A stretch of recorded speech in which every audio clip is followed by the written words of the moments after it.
Botenabino, Bandeko Balandi, Shalom, peuple de Dieu, Bozuli Bakou, Yarolanda Bisso, Tokutani Sulelo, na cadre ya émission Nabino, École de Christ, le Kolaboebiawa, de Mbala Kabino, Basal ensemble, Basali ensemble, ensemble, na bango, te meka ko décortiquer, Makomi, Oyo et Komami na Bible. Alors pour ces nouveaux numéros, nous avons le réel plaisir de recevoir pour vous, pour la toute première fois, le pasteur de l'ECC, 28e communauté méthodiste unie au Congo central, révérend Mbotenao. Mbote papa. Bonne santé. Ouais, santé ça bien, Angola Nzambe. Bonne église, et Sika Ozali. Ah, tout va bien, ça passe très bien. Ok, vous êtes révérend pasteur, Tobandono Nawana, la première partie, émission Nabiso Batokota, la deuxième partie, Tolobela sujet du jour Nabiso. Vous êtes révérend pasteur, ça fait déjà combien de temps aux en ministère? Dans le ministère, depuis la bandi ministère, ça fait au moins 9 ans. 9 ans. Oui. Ok. Et Bethlehem sur moi histoire à Mouké, aux Aki frères, une église, vous avez reçu un message. C'était à travers une campagne, séminaire, Zambalobelio, appel Nao, Ezaki Nengen. Merci beaucoup, Papa Alain. Moi, je pense que ça le roi net une histoire, moi, un témoignage pour Nangaï. Auparavant, j'étais frère de l'église. Parmi mes frères de l'église, Nzambe asunga kinga ngani na bane ko briller makasi. Ceux qui bazuluka frère wa beta rambunda baluka kangai. Ceux bazuluka frère wa yembaka baluka kangai. Pona banda ko yemba na no beta mbunda na no beta clavier. Okay. Piano. Et il arrivait un bon moment, wana kaka na communauté.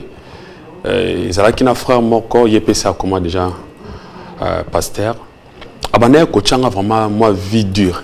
Donc le kola yazaki pianiste, un peu pianiste. Parce que yé ba pesa qui moi responsabilité ya que le kola président ya culte et musique. À gérer nyonso.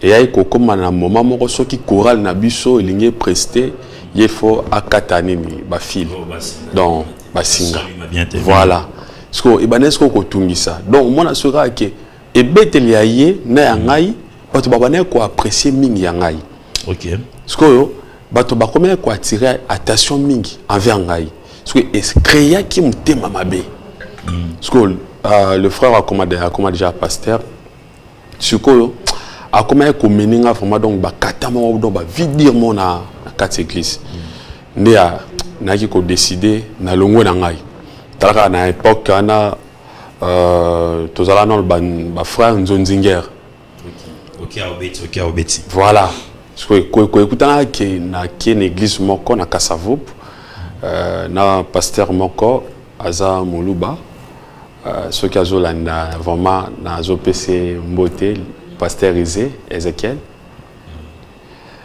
ye azwaka ngai ke petit yo ne obetaka et dengai pongai na bandi ministère kaka sikoyo dans le premier mondimi o azwaka nanu ezalaka ngai na famille nai donc ngani mutu na komena net ko betele clavier na église ko yemba et toyoka ndenge ezalaka chaque fin du mois moi nzimbu et le biba kinwa Mwanzimbu. Alors, et est-ce qu'on comment si à côté dans le département ya évangélisation, ngane to komi ko bosser dire et na veni auto zalaka na Kasavup, to peut ko évangéliser mais voilà c'est ana na zana li kukuma terrible. Mais na nous comprendre ce na télémi devant mutu, pe na zo convaincre mutu.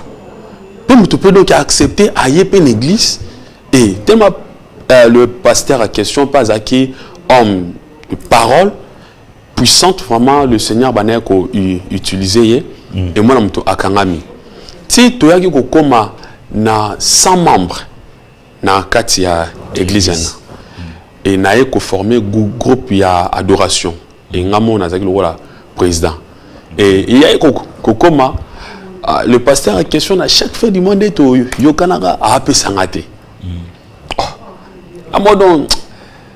mais à changa qui na la l'église na kingela ba instrument voilà ben chaque fin du mois achanga l'arte mais on appelle dans non c'est minati kanangai na lukatani ni église mususu ba tana donc italaka tozana ba frère ils ont qui beaucoup plus pour notre travail pour nous moi muké voilà moi muké ti mukolo moko boye le pasteur a question abi voilà ba c'est na nobenga na kombo ya fiston abi frère fiston pendant que tu ozo yemba nazo mona na vision nde na vandi nzamba bengeli ote na royemba na robeta sainté mais nzamba bengeli na ministère moko makasi pesa puissant le voilà ba frère na tana na beta on kara minga vana pastoral na lukani ti eyayi ko komake a sali activité moko ya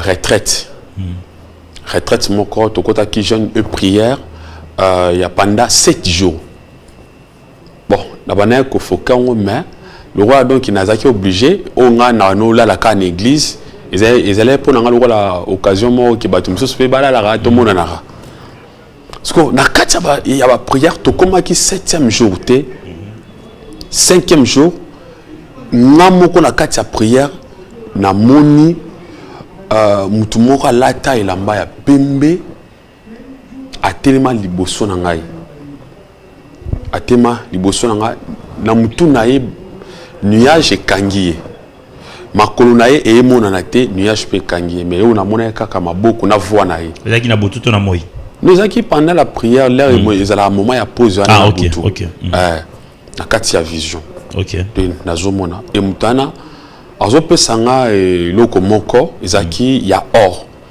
abi kamate eloko oyo nazobenga yo osalela ngai etant nga nazwi kaka eloko yango nasimbi yango directement na vision ekatani tant vision ekatani et 7e jour prière esili nayebisi pasteur et pasteur tala vision nga na loti albi nayebisaki yo déjà appelle déjà sozwi na boaki nandimaki yango te ntango na eyai kosalaki nazonga ndako wana nazovanda kote ya bumbu lundi nazolota ndoto ke nazotia na paroisse moko monene naosala bato badelivrance nazoteya makasi ntina situki mardi naloti lisusu ke naza na église mo boye ya monene naoteya bato naosala bato badelivrance wana na situki mercredi nakomomona ngo lokwa neti comme d'habitude nabi soki nalali naolota kaka ndoto nazoteya naobetela mama kulutu na ngai mpe à son âme mama Rose nayebisi mama tala nazomona kaka depuis nabimaki retraite mais nazomona kaka ke na ndoto nazoteya kaka yabi ayebisi nga eloko moko alobi père ntango yo obotamaka kokono aza pasteur ntango babotaka o na mboka e kokona yo aswaka o na lisapi mpe abwakilaka o soi na mutu alobi ke yo okozala pasteur ezalaka mbala liboso bayebiso mbala liboso so ntango nayoki bongo na bane vraiment kotia yango vraiment aker te don naolekisa yango kaka nga susi nanga ezali kaka ke mbongo nabeti na nga sente nayembi bapie nga lar nakie na ngai et comme sur 4e jour même ndoto 5e jour nde na 5e jour naloti sikoyo ke naza sikoyo na communauté na ngai méthodiste uni naza sikoyo na paroisse oyo nawutelaki sikoyo nazoteya bajeune naosalela bajeune badelivrance mais à côté de moi nazomona le pasteur Nathan le pasteur Nathan na côté na ngondele tingai naza plus beaucoup focalisé na ba jeune et yaza mingi na ba mama tozang ngana ekabu sko na comprendre pourquoi tozang ngana esika moko menga nazoteya et yepe kuna aoteya wana ezaki dernier jour donc il y a 6e jour pour que to kende dimanche desco na situki or yepe le pasteur Nzambe a révélé qui est donc le même jour même message. Oui, le même jour on a nazo lota nazo zo message ana yepe kuna pe nzamba zo révélé pour ngai de dimanche nazo yi église ana o na beta clavier na epsi pasteur ana ke tala na moni bo de pasteur na lobby abi fiston voilà dimanche en plein culte devant Batunos tout et les jours où donc na salaka adoration mon corps et même les gens commençaient à tomber. Donc quand on a adoration kaka. Oh, parce que le pasteur a tellement à kokate. Si dans moment de prédication a tellement singai.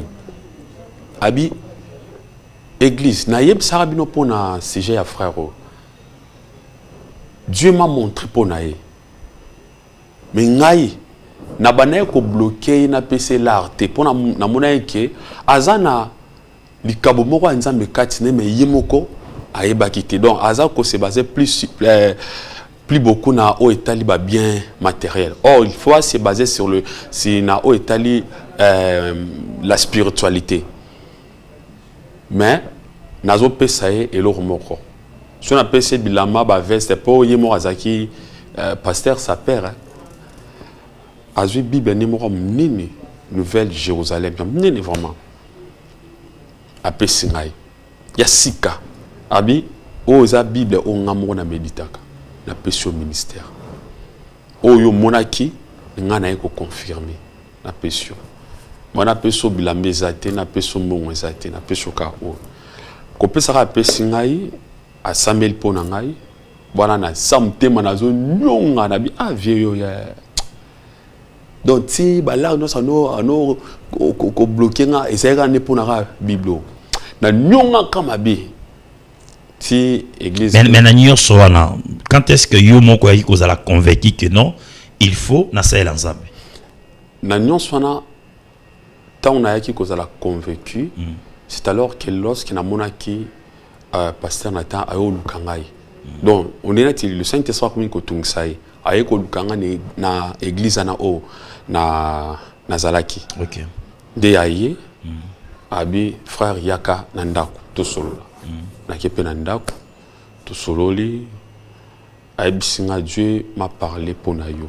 Ninga pinga na comme ko betela etala na mona ki boy abi oui il faut okende na école mo boyeza ya gagneur d'âme la soit côté entre 6e et bo na kenana ngapete kawana akomi nyon somo na soki le sambo il faut atinga atinga kino sambel oh boy place boy kende boy donc on motambula ngana yi partout et soki ba désigner na ba paroisse mususu azwinga so place donc na ayaki ko kanganga vraiment na lorsque akomaki na Don Bosco na paroisse ya Don Bosco esika bovandi yo encadrement nesika na zui encadrement et place na yaki kozwa charge ya église ba comme c'est un local évangéliste principal ya paroisse.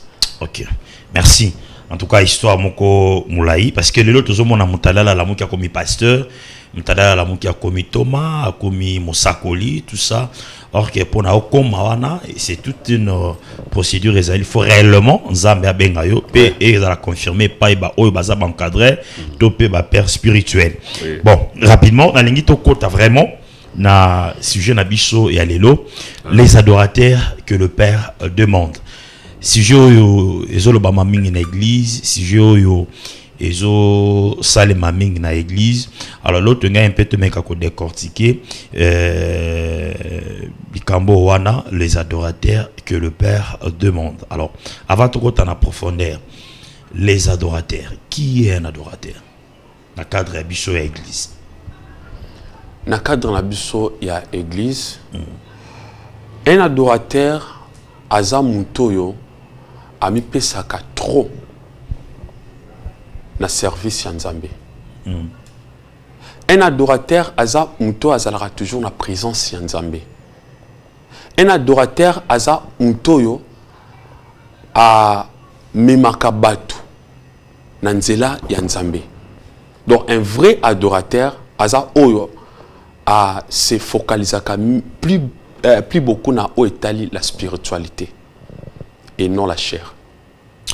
Na histoire ya Jésus la femme samaritaine, dans un Jean chapitre 4. Celui toujours kaka verset nango il y a 23. Bible dit l'heure vient, mais l'heure vient et elle est déjà venue où les vrais adorateurs adoreront le Père en esprit et en vérité, car ce sont là les adorateurs que le Père demande. Le vrai adorateur, quand on nous parle de vrais adorateurs, est-ce qu'on peut dire aussi, pas on peut dire, mais il y a aussi des faux. Comment est-ce qu'on va te décortiquer? Comment est-ce que tu vas découvrir pour baser la catégorie il y a faux? Parce qu'il y a des vrais, il y a aussi des faux. Ce qui n'a pas ça, j'en ai beaucoup remarqué que Dieu cherche l'adoration. Il est plutôt à ça la enquête, il y a un vrai adorateur. Donc Dieu cherche l'adoration, mais à Zoluka plutôt un vrai adorateur. Alors, le vrai adorateur, Azamutoyo, Azo kotisa vraiment donc Azo s'appelle ça Nzambe nanu na katinaye. Donc Dieu cherche l'adoration. L'adoration est ça que na telemi zawe na bibele Yahweh sanzolama bato babeti maboko. Mais Dieu cherche le vrai. Quand on dit le vrai, c'est qu'il y a aussi des faux. Des faux. Dès tu redécouvrir ba faux. Ba faux tu redécouvrir ba ça simple. Parce que premièrement, mutu soki azosala adoration o ewuti vraiment na motema. O mona ke même ata message ezowuta likolo ezokitela. Mais ya faux akolinga asepelisa ka mokili. Ba ebeke ayebi koyemba azana voix ya bien. Mais et non, il y a comme un peuple de Dieu, na kati, il y a présence en Nzambe. Or, quand je dis que Dieu cherche le vrai adorateur, oh, azo yembela Nzambe au fond du cœur, azo bimisa nyonso, oh, eza potentialité de kati na motema naye. Dans un moment que, à part Dieu, mususu a hâté. Donc, le vrai, si vous regardez un peu, na kati ya Bible, j'aime passage Oyo, dans Proverbe 4, 23. La Bible nous dit que garde ton cœur plus que toute chose, toute autre chose, car de lui vient le source de la vie. Garde ton cœur. Donc, qui veut dire Dieu regarde le cœur. Quand tu fais une adoration, il regarde premièrement le cœur. Et de faux, il y a faux au monde bango ba on a mis ko satisfaire kabatu et non ko satisfaire Nzambe.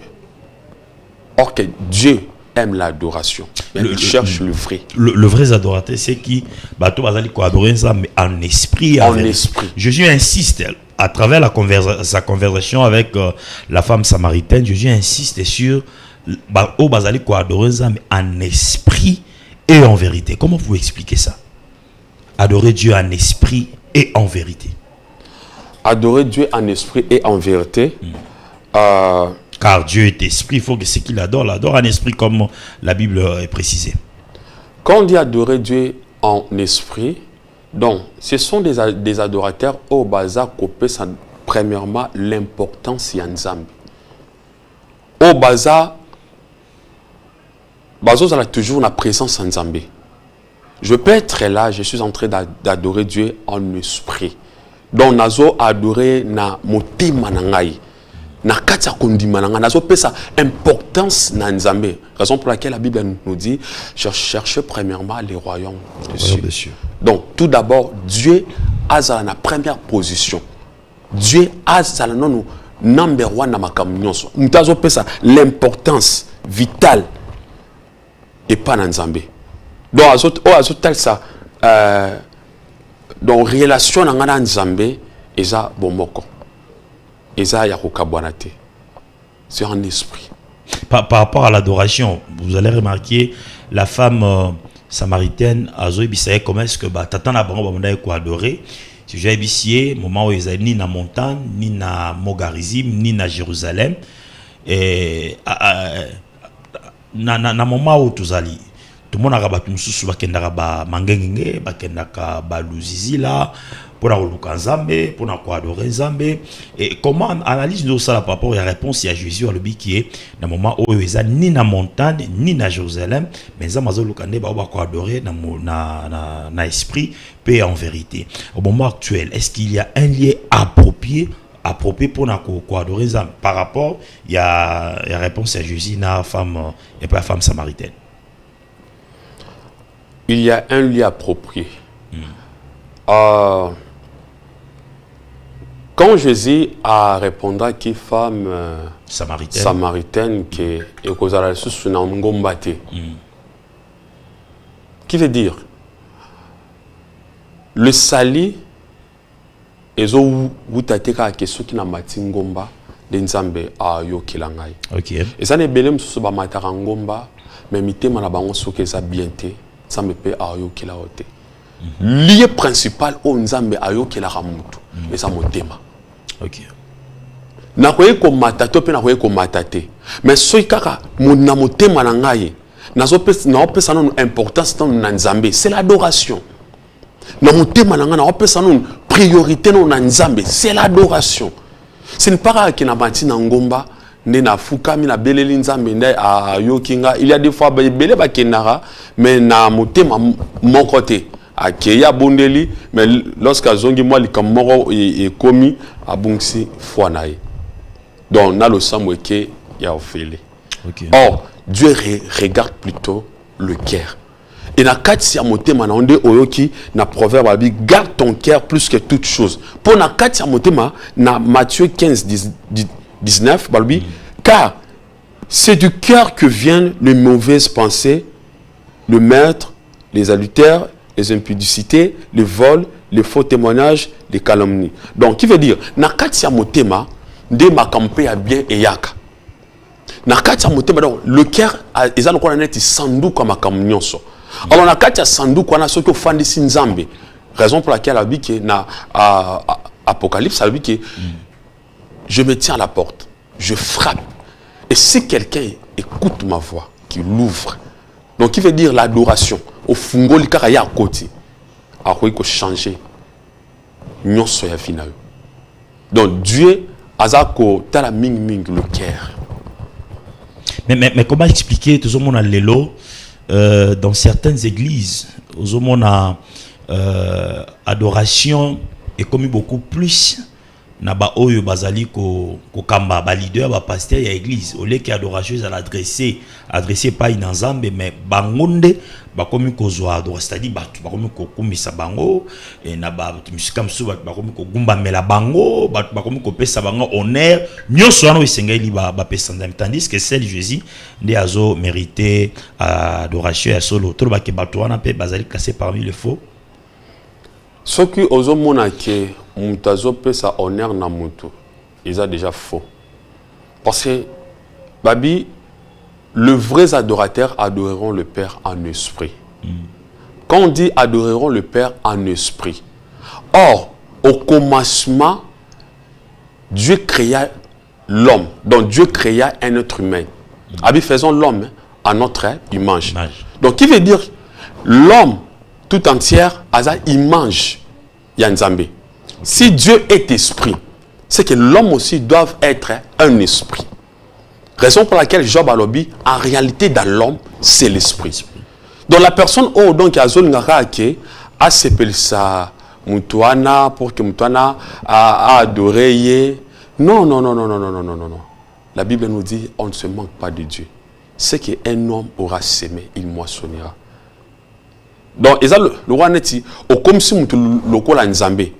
Or eza déconseillé même la Bible déconseillé à laquelle mama be na mutu azo tielikia et pas ya mutu. Dans d'autres termes que à laquelle mama be na mutu azo sala adoration et pas ya mutu.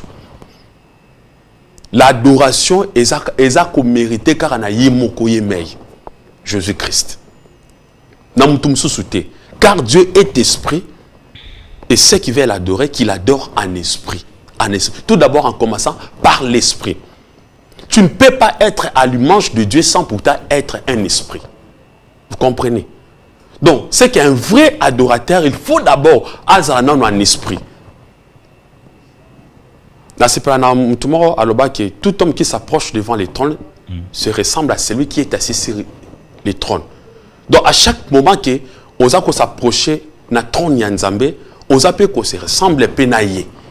Donc, il veut dire, on a pas image naye, on a pas photocopie naye. Raison pour laquelle même à et pas à Moïse, abi qui n'a comme son Nzambe devant Pharaon.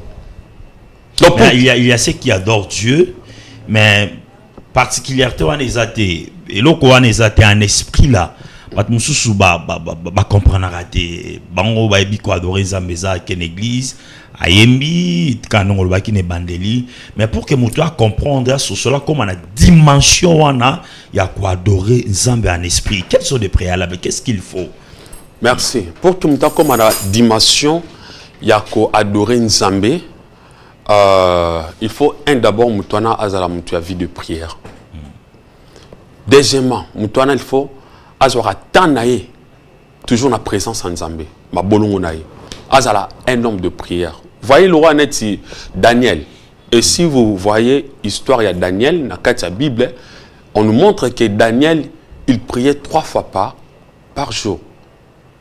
Donc il y a ngonga nyonso tanaye zaekara toujours quoi adorer Nzambe. Ma bolongo kanase ko pesa l'importance na Nzambe. Tout d'abord, il faut avoir une prière. Un vrai adorateur, il faut donc avoir une prière. Parce que dans le cadre de la prière, il y a que Yeba, Nzamba Zanani, qui est Dieu pour toi. Dans le cadre de la prière, Nzamba Webande ko communiquer na yo. Et il y a un au moment qui même atteint à Batumsus, dans le cadre il y a l'église. Moi, prière comme directement, Dieu m'a parlé. Dieu m'a dit. C'est parce qu'il y a déjà donc tout le temps ce gars na présent. Il suffit que vous créez comme prière directement dans ma PC message. Donc un vrai adorateur azo quoi adorer Nzambe en esprit, il faut azala un mutu ya vie de prière. Mutu azo bang Nzambe. Azo tambola vraiment donc il na bo sembo. Oko la Job. Oh azo pesa importance non ya liboso na Nzambe et non na bato et non na biloko. En d'autres termes, pour valoriser Nzambe, na bomo na. Ok. Maintenant, c'est quoi l'impact de l'adoration dans l'église? Parce qu'il y a d'autres églises où ça sera vraiment tant d'ingité d'adoration. Il y a d'autres églises où comprennent l'importance place y a adoration. Et de l'eau, priorité comme na offrande, na mbongo, priorité comme na makamususu. Comme on a que place penda y a adoration pour nous toucher trône dans Zambé apparemment penda te. Alors impact ni selon votre expérience, votre témoignage, impact et adoration, quel est l'impact et adoration na kati ya vie ya église? Merci papa Alain. Impact et adoration na kati ya église. Premièrement, si vous vous référez même na kati ya makomi, la Bible nous dit que Dieu siège au milieu des louanges et de l'adoration. Et dans l'Apocalypse, j'aime, dans 14, parce que tel s'habille sur le linguénine, archange, les 24 êtres vivants, ange ndenge baza ko ngumba mela Nzambe. Ndenge baza ko pesa elimiemia. Bits na biso na sia mokili ya liboso il faut donc mutu ayebake toza na mission moko ezaka ki ya ko adorer Nzambe. Soki na kati église église zo pesa importance te na adoration impact moko te sur le plan spirituel et salima. Na to pesa mo témoignage na ngamuke malgré tout eza munene vie ya temps. Quand je commençais à chanter, je chantais, Batuazo Koya. Batuazo parle la langue. Vous voyez ce qu'on impact et adoration. Ils ont délivré. Même à temps, qui sokyo et bossolindengini et voit même à ta sur Otali histoire, il y a Paul Silat. Nakati y a prison. Mais tant bazala qui enfermé, bazo ko adorer te bazalaka toujours bloqué. Mais tant que bandi adoration et la Bible nous dit que même tremblement kotaki ba porte ya bolo ke fungwa maki même bato bazaki na kati ba comment ko banga. Et en plus c'est que le plus grave c'est quoi? Le chaîne ba chaîne nyolo les o katana et katana. Donc au fur et à mesure baza ko adorer impact les salma ya délivrance. C'est que na adoration nde e bendaka présence en Nzambe pour que aya ko s'opérer na besoin moko o ezana kati nesikana o pasteur akoye koyebate mais Dieu Nzambe yemo amona nyonso na adoration babel bazobika bakanga bazokangama donc ba délivrance est seulement sans pourtant que le pasteur a prié seulement que la adoration. Vous savez même le prédication tala e kene kunate na lola ezalate na lola kuna ongan depuis la tangaka Bible il n'y a que la louange, l'adoration. La louange, l'adoration. Donc chrétien nyon so abengami kozala vrai adorateur. Tozomona lelo bandeko ba chantre o tozomona na ba télévision oyo zamba pambola pe misusu peza na ba église iska obozo kamba ba chantre bazali na banda non na église iska ba kamba na ora waloba ke bon ils appellent constat on a ça là miming ba yembi ba chantre ceux qui va yembi ba beti manaba miming libanda na moment prédication en tout cas bango mon azad banda zo de pepe mais au moment où tu koloba un adorateur il faut à la moto yo azana bonzambe il faut à un homme spirituel tout ça. Est-ce que les adorateurs au baïmba na ba église au bino bozo kamba est-ce que ba comprendre l'importance si il y a un rôle au bango bazali ko jouer comment ça peut expliquer comment on peut expliquer muto aza adorateur mais bonzambe ça vraiment katina ide raison pour laquelle naouta ko yebisayo Dieu aime l'adoration mais il cherche le vrai adorateur. Si un adorateur a sa importance ne libanda après avoir koyemba abimine la présence en Nzambe asa faux. Le vrai azaka toujours la présence. Expliquez-moi un peu. Quand tu quittes le lieu saint aucun dehors, on rencontre na ba makama ba esprit amabe et ko zongela e côté lio. Peut-être na moment où yoza ko adorer Nzambe, ndepe Nzambe azape ko taye pe vinayo. Azo bon zape vinayo. Mais yosko o quitter présence Nzambe. Obimi na yo ailleurs. O na ko mela mai. Est-ce que on a déjà pasteur azote ya atiki bandimi abit na kino me ko mela mai na reço maintenant papier mouchoir ici au mona oyoka. Mais si un pasteur a bon a ça la bon c'est que aza faux. Aza vérité. Nathan Oyo et Pessamel Biso qui est en la présence en Zambé, restez toujours là. J'aime Abakouk. Abakouk D. Abakouk Kalobi, je suis toujours à mon poste. Je ne quitterai pas. Je suis toujours à mon poste. Pénao, c'est la kinota mobila kaya Nzambe et Kokisama. Non, CDT. Non, Kendepete Nazaka toujours à poste nangai. C'est ça qu'un vrai adorateur. Toujours la poste naï. Écoutez, lorsque Adam a l'ongaki na poste naï, et l'autre nango et salimaki, quand Dieu est descendu, à Taliboy, Adam azate. Adam où es-tu? Lukai.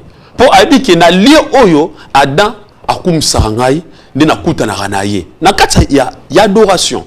Mais lorsque tu quittes le lié wana, et si Dieu vient, à coutioté. Aux ala tout nu. Or, question qui déjà donc une nudité, et là que ça déjà péché, honte. Donc. Parlons de la musique chrétienne, oyo na bande ko bango de bandeli, oyo ebele na bango bazo yemba musique na bango pezo pambola bana na Nzambe, ezo mema bana Nzambe na profondeur, batu bazo yemba ngo un peu na ba église sur otala na tango ya kala otali na o ekomi lelo par rapport ya bandeko wazo ko adorer Nzambe o yembela Nzambe analyse nini zo sala par rapport ya tango ya kala na tango ya lelo tolobela ba adorateur tous a beaucoup plus na musique chrétienne a wana mboka na biso. Waouh, Mutunamora bien, merci. Baza ba adorateur bango nyonso. Oui. Si vous remarquez, musique y a tant ya kala, qui plus beaucoup inspiré dans Nzambe envers l'homme. Et la musique y a tant ya kala, le musicien a tant ya kala, qui vraiment focalisé en esprit. Babane comme il ça vraiment, couper sa importance en Nzambe et pas à battre. Et raison pour laquelle même à Tati Lelo, banzemo na bangwana lokola ezaki inspiré direct né ezo sala ba impact Tati Lelo. OK. Par exemple, sur au tamboli na ba nini ba église nyonso mona oyokake Yesu ndeko na boli sanzola sans eza no banzemo moko do ki yakala o batu bazaki inspiré eza na impact soki mutazo yemba yango ozokake mafuta ezolongwa kaka te par rapport au temps présent est comme un peu différent. Le temps présent les adorateurs ont commis plus beaucoup koluka qui fanatisme. Donc succès. Donc zolukaka succès nze mono ça l'impact ça na on publicité belé. Non. Quand la Bible nous dit que Dieu est esprit, et ceux qui veulent l'adorer, qu'il adore en esprit et en vérité, ce sont ceux-là que les adorateurs que le Père cherche.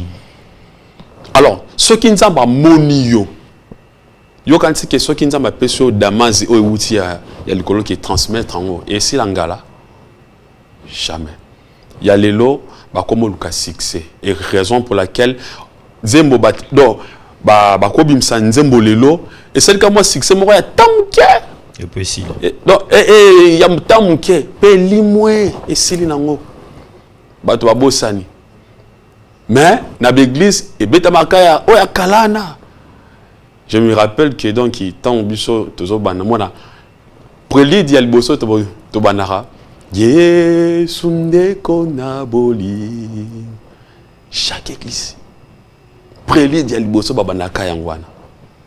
Donc il veut dire que banzembo ya kalezaki plus beaucoup na mafuta que ya lelo. Bon lelo tolo banyo sokaka eza lisusu na ndenge ya kalezalaki te moi mi balemi sato batikalité quand même pe bazo pambola ba na Nzambe na ba composition na bango na ba nzembo na bango na façon na bango parce que misusu ba otala pe comportement na bango. Ouais. C'est ça. Bon, ceux qui n'ont mis balemi sato bazate wana na lobi lokuta. Qui sont les vrais et qui sont les faux. Na sepela frama boy ayemba abandaki na molimo ilo asuki na nzoto. Do bandaki na vrai yo moko misukeli na faux. Mais lelo oyo ceux qui te lobi to luka ya vrai basé belé le susté basé sur ces belletés. C'est par rapport à la composition na bango, c'est par rapport à comportement na bango, attitude na bango ou comment? Et quand on voit un adorateur nyonso yaye, il faut que ça rende Nzambe lokumu. OK. Habillement, sa façon d'être, sa façon de parler, sa façon de comprendre les choses. Sa façon même à attendre s'exprimer na média au monde donc façon naie et peut saka Nzambe kara lokumu pe batukara donc baza ko bongola ka motema même sur accoutrement même sur lobeli même sur façon kara ndinga zali. Mais faut pas que tant kalana le lezandega morote hein le lo mambele évoluer technologie évoluer makasi le lo phénomène stade de commis le lo concert VIP à $100 $200 et commis hein moi makambo évolué par rapport à ma kala. Merci papa Alain. Ce qui makambo évolué les lots par rapport à n'enge et salai kala. Laisse-moi vous dire une chose. Est-ce que la Bible peut a évolué par rapport à n'enga kalana les lots?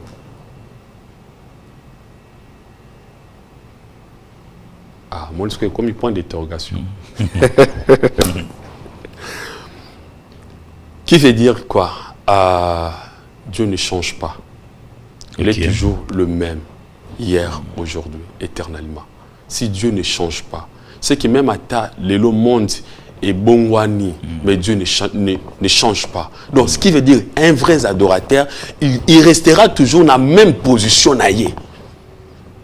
Et sur l'hôtel même dans la Bible, il dit que toza na mokili, mais toza ya mokilité. On ne peut pas adopter ma kamba mokili, to fan de sang. Non. Nous sommes des esprits. Tout ça, ma kamba ezouta, n'est esprit. Raison pour laquelle la Bible nous dit que la chair est faible. Mais l'esprit qui vivifie la chair. Donc, nous sommes montés au banakara na molimo. Na répété ce phrase. Tu ne peux pas être à l'image de Dieu sans pourtant être un esprit. Dieu cherche le vrai qui adoreront le Père en esprit. Job a dit qu'en réalité dans l'homme, c'est l'esprit. Est-ce que nous sommes tout comprendre? Pourquoi Paul a ramené Bissot à faire comprendre est-ce que la nature elle-même, et ça a enseigné Bissoté? Dieu cherche le vrai. Même si aujourd'hui, monde de commission qui vient piso qui a ndengeni, ceux qui monde commis et balou qui boye. Quand tu es un vrai adorateur, tu resteras toujours dans la position là. Si Dieu ne change pas, le vrai ne changera pas. Bah, c'est Bazaka toujours. Ok. Est-ce que quand on parle de l'adoration, c'est essentiellement seulement la musique? Adoration, d'une manière générale dans son ensemble, tout le monde a adoration. Est-ce que ça a la musique? Est-ce que peut adorer un bien? Il faut un instrument, il faut un clavier, il faut un babeta drum. Est-ce que c'est vraiment seulement la musique quand on parle de l'adoration? Et quand on parle de l'adoration, premièrement, ils ont raté le yembo. Ok. Comportement n'a pas cause à l'adoration. Quand on parle de l'adoration, tout le monde a mouton dengue, azo valoriser comme un Nzambe, même à la évangélisation. Quand on parle de l'adoration, tout le monde a mouton dengue, donc qu'on se comporter d'une façon moko oyo, attends tatalié boya bongolka motema. L'adoration c'est ça teka ke koyemba. Donc ça il y a mutu yana ko valoriser Nzambe dans motema na yo. Donc, vie à Motomobimba, c'est toute une adoration. Oui.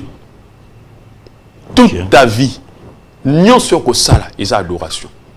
Nous sommes awa, tous sala émission, oh, ils ont adoration. Ils ont adoration. Nous sommes na latiboy. Et tout le temps, pasteur Gédéon, ils ont adoration. Quand est-ce qu'offrande et comme adoration, offrande, adoration, ils appellent offrande. Mais la dimension nini, quand est-ce qu'il y a la dimension nini, offrande comme adoration? Quand est-ce qu'une offrande est comme adoration? Et ça quand nazo répétant au caca, non répéter. Et ça quand mutazo pesa motuya na kombo na Nzambe par rapport à l'kambo ya lingasala. Une offrande. Oui, ou ok. Et non par le sentiment. Que la monde batoiso pesa boinga pena pesa non. Raison pour laquelle sur tali veuve oyazala qui na kati ya lisanga et yesu pe tanga tellement qui azoluka ba do azotela ba o bazotia mabonza. Et cette veuve là aye kaka na makuta kaka soki mibale so misato. Naba o ba neko tia ba $10,000 ba or ba nini, mais Jésus a frappé à betsak sans ma casse. Abi non. O yonda pèse plus que bino. Une offrande est comme une adoration lorsque mtazo pesa mona mutema moko. Azo pesa importance na Nzambe. Si je vis, c'est grâce à ce Dieu là. Ce qui les noms sont grâce à Nzambana. Donc, ce peut ça offrande, il y a quoi imaginer que net n'est pas la demande que tous on a besoin de construire Nzambe. Certes qu'il y a t'es pas certain. Mais voilà à ce peut ça n'est c'est union ça. Donc ce net que bien à union ça après ça on can Nzambe. Il place en offrande comme adoration. Ok, Togozo Kendena Souka, Malembe, les adorateurs que le Père demande. Alors, Lelo, Nakati ya église, toujours mon phénomène comme Yébélé. Nakati ya église. Totanga ba phénomène de belé, ya makambu, ya ba maï, ya ba papier mouchoir, ya ba je sais pas moi mungwa, ba phénomène de comme Yébélé. Est-ce que les vrais adorateurs, phénomène est-ce que les vrais adorateurs peuvent copier le phénomène? Le vrai adorateur va copier. Nous sommes des originaux. Comment donc les originaux comment donc ils copier? Non. Ce qui m'ouah. Maï, mouchoir, tonini, ça dépend, il y a recommandation. Mais on ne peut pas y utiliser car il y a déjà le lobiko pour la moutou. Le vrai lobiko est pas à moutou lorsque la personne croit en Dieu et lorsque la personne a donné sa vie à Jésus-Christ. Vous savez, je peux dire quoi? On peut prendre ces histoires-là, Mungwa, Nini, Saliope, Obikinote. La Bible nous dit qu'il n'y a qu'un seul nom au Ekoki Kobik Samutu, c'est le nom de Jésus-Christ. Bon, quand si bateau va à la Ramon, à Zobelapé, à ma photo à pasteur, à Tiangon Amir, à Sota Tianamir, à comment Bondela, pour Nayango, à Juma, et le Romo Bapesa qui va à l'église. À comment bon de la pona yango, comment on expliquer? Mais il s'est dit qu'Azomi Bengaza adorateur, il y a Jésus, mais Azo n'a quoi adorer photo, quoi adorer je sais pas moi, et que comment il prie à l'obikaza adorateur, il y a Jésus-Christ. Raison pour laquelle la Bible nous dit mon peuple est détruit par manque de connaissance. Vous connaîtrez la vérité et la vérité vous en franchira. Mon peuple est détruit. Dans Exode 20, ce que Tangi, parmi les 10 commandements, au monake, bazo lobelabiso, tokoki kongumpa mela et que côté topé ko sala image moko taillée pour que to comme sango lokola nzambe jamais. OK. Parce que Azan Nzamba est très jaloux. Le problème c'est quoi?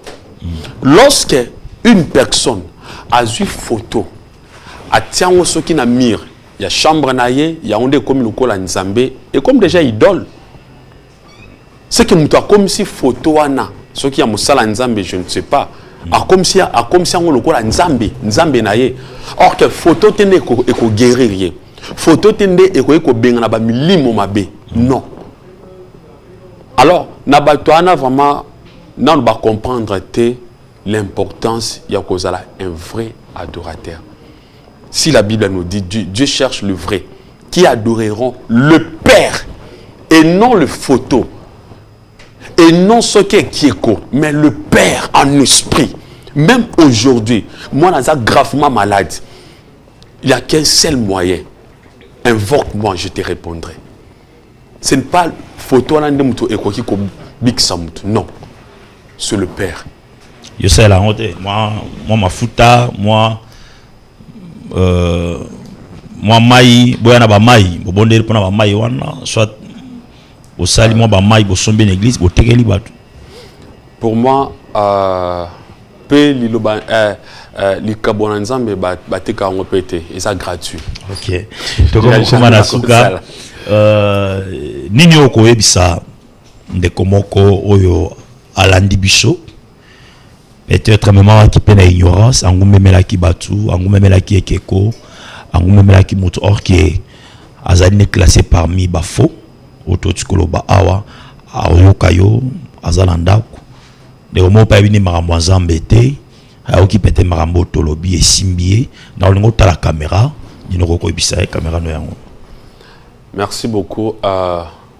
Nalinka na ebsa na peuple de Dieu. Tolinga ko zala lokola bateau tozomona anate. La Bible nous dit l'heure vient, il est déjà là. Où les vrais adorateurs.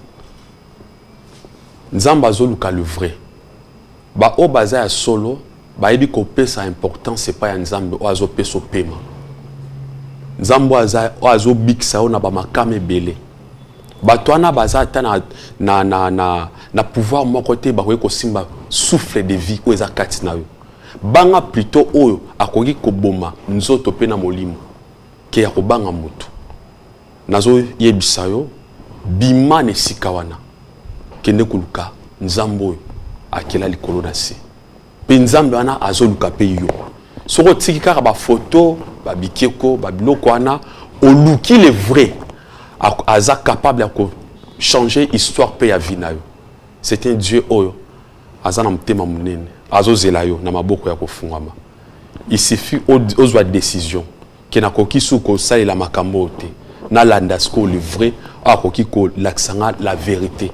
La Bible nous dit il est le chemin, la vie et la vérité. Merci. Merci beaucoup. Un mot pour la émission oyo mbaliboso vous allez inviter. Merci beaucoup. Un mot nangai eza nazopesa nanu mbote na tout le fidèle ya communauté nanga méthodiste unie au baza na capitale na ba province bi pa nyonso bozolanda émission o en tout cas na pesbino mbote sans oublier au Aza notre père spirituel l'évêque Daniel Longué Onashoyaka Aza représentant légal de l'église méthodiste na Congo Awa. En tout cas, mes salutations et belé et sans oublier ba père spirituel nanga o bazebele sans kobosana mon père spirituel ce qui naza o nazo telma boye et ça nanzela nae le révérend Nathan Jadi et ça ko compter ba misusu et mon épouse aussi maman Magui Djamba mbote pe na famille Djamba Kitalodi mbote na baninga nyonso bazolanda émission ya lelo. Merci. Ilobanayo par rapport à l'émission Mbaliboso vous allez inviter une émission c'est la propagande ya Jésus-Christ Liloba par rapport à l'émission École de Christ. En tout cas Lilobalanga eza été émission oisilate et koba et continuer parce que eza na mission o nzamba pesi pona émission o et salemi pambate et salemi été mission ezali ya ko de peuple moko na kati ya ignorance ba vérité o ya vie donc o ya nga ya mutu ya ezake na yozolanda na biso toza na plateau toza na mission moko. Merci beaucoup. Lui, c'est le révérend pasteur Gédéon Djamba, pasteur de l'SCC, 28e communauté unie au Congo central. Avec lui, Netolobeli, thème Nabisu Ezalaki, les adorateurs, le Père de Moine. Vous voulez participer aussi à l'émission numéro Nabisu Ezawana, Bengabiso, porte Nabisu Ezali, tellement pour les pour que Koyambayo, au participer, au contribuer, au Pambola, Balanazambe, au Nyonso, Balandaka, émission Oyo, ceux qui au Jubiso, na Katikati, rediffusion émission Ezali dimanche à partir à 18h. Rolanda pe intégralité émission à YouTube na AKN TV. Ngalabino, Tokutani jeudi prochain pour un nouveau numéro.